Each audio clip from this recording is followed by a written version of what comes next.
Transformação Digital CBN, apresentação Samuel Leite.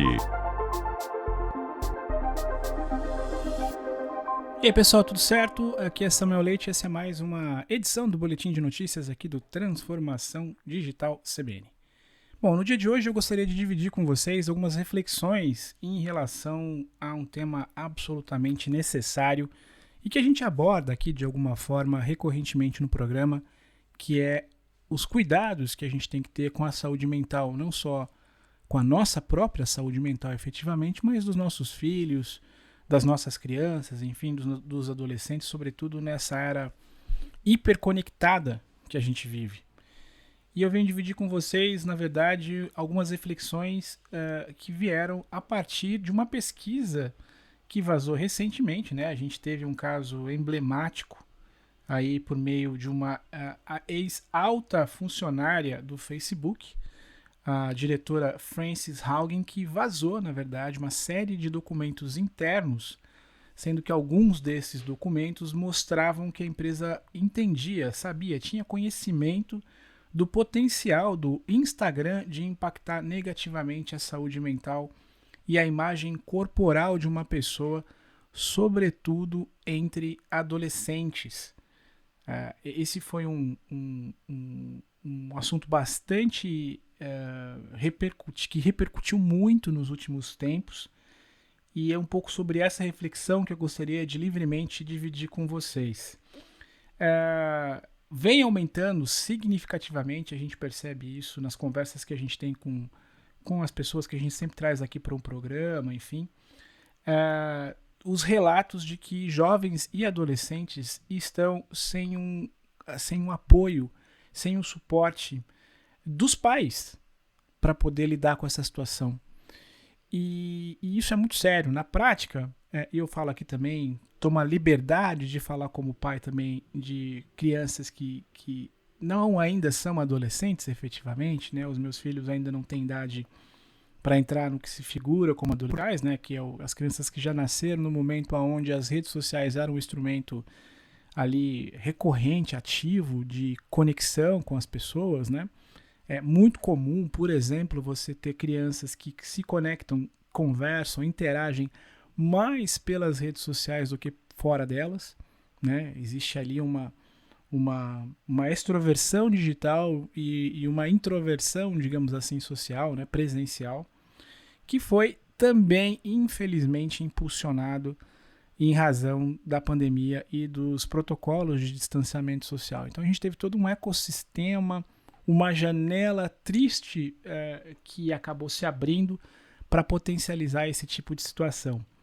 E o fato, como eu mencionei, e essa reflexão vem ganhando espaço nos últimos tempos, é que os pais dessa chamada geração de redes sociais ainda não entendem de fato o impacto que isso vai gerar no futuro, não é só os pais, mas os especialistas como um todo, mas mais do que isso, não se sentem preparados para poder lidar com essa situação, porque de fato é muito complexo, né? Você não consegue, não há ferramentas ainda, é algo que está se tangenciando, é algo que está se entendendo o que de fato vem acontecendo, sobretudo quando você percebe em jovens, em adolescentes de 14 anos, um pouco mais, um pouco menos, sintomas sérios de depressão, em razão desse padrão, né, de beleza que se estabeleceu, de vida perfeita que se estabeleceu.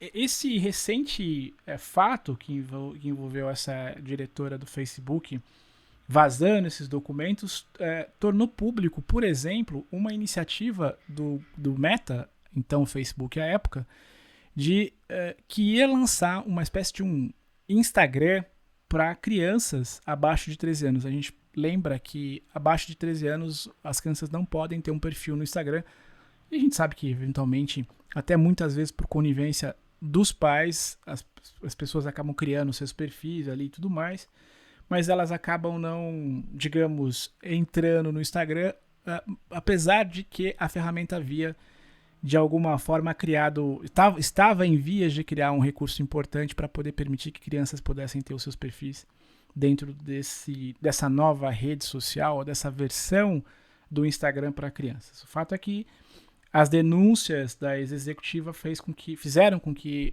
esse esse planejamento de lançamento dessa tecnologia acabasse, digamos, sendo arquivada. O fato é que existe uma rede social muito popular entre as crianças, que é o TikTok, e muitas crianças que não conseguem, evidentemente, viver sem usar ali um pouquinho, ficar um pouquinho ali, e ele vai despertando nessa geração algo que já também é muito presente e que os especialistas chamam de hiperfoco. Se você já tem por natureza a capacidade de se hiperconcentrar em alguma coisa e você tem uma tecnologia que te recompensa, te dá gatilhos mentais para sempre te trazer alguma coisa recompensadora em razão daquele hiperfoco, você tem ali uma combinação quase fatal, digamos assim, para poder gerar e despertar atenção nas pessoas. E isso dentro de um caldeirão onde tecnologia, inteligência artificial, uma série de algoritmos acabam te ajudando a melhorar ou ampliar o seu tempo de exposição àquela tela, isso é realmente preocupante. Enfim, o fato é que antes desse cenário todo existia um elemento, um sentimento ali de ok, precisamos olhar para isso, né, das plataformas, mas nada de fato efetivo estava sendo produzido. Agora há iniciativas nesse sentido, né? Existiu inclusive um novo recurso, um novo recurso do Instagram chamado Take a Break, alguma coisa como faça uma pausa, para incentivar usuários no Instagram especificamente a diminuir, digamos assim, um pouquinho o seu tempo de acesso. Mas é um tema bastante importante, potencializado, como eu mencionei, pela pandemia. Existe um serviço interessante chamado Bark, alguma coisa como, sei lá, latido em inglês, que é um serviço de monitoramento pago, que você instala no aplicativo dos jovens e adolescentes. Se eu bem me lembro, ele é um serviço exclusivo para os Estados Unidos, mas ele basicamente analisa aplicativos de mídia social, tentando identificar ali termos, frases, ataques de eventuais predadores, né, sexuais, enfim.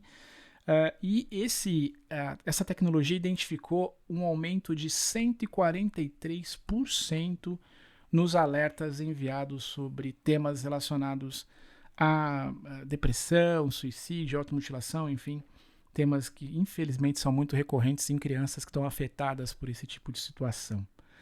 Então, de fato, a vida dos nossos filhos, enfim, das nossas crianças estão bastante afetadas em razão disso tudo que a gente está vivendo.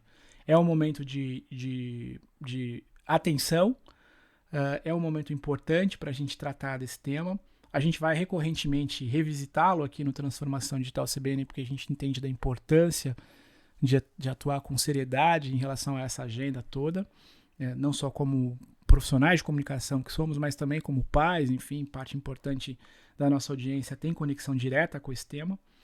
E é isso, queria mais trazer para você, meu caro ouvinte, minha cara ouvinte, essas reflexões e dizer que, apesar de ser uma angústia geral, né, e um sentimento muitas vezes de frustração por não sabermos como lidar com essas questões todas, existe hoje redes de apoio importantes, tecnologias, grupos que de alguma forma acabam ajudando a difundir e dividir experiências para melhorar um pouco mais esse suporte que precisa ser dado aos nossos jovens e adolescentes.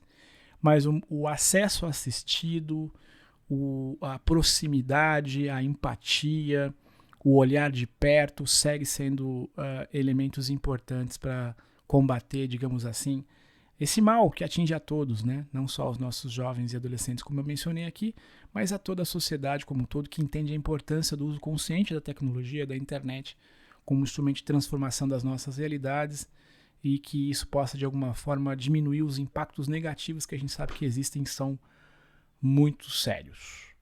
Esse foi o tema, na verdade, a reflexão do nosso podcast de hoje. Espero que isso, de alguma forma, tenha tocado, digamos assim, a sua reflexão também. Se você tem alguma sugestão de pauta, agenda, de assunto para conversar aqui com a gente, não deixe de me procurar nas redes sociais, no @SamuelLeite. Eu estou ali no Twitter, Facebook, Instagram. a gente sempre tem um espaço para conversar sobre esse tema que atinge a minha, a sua, a nossa vida. Fique bem, cuide dos seus e amanhã a gente está de volta aqui no Transformação Digital CBN. Tchau!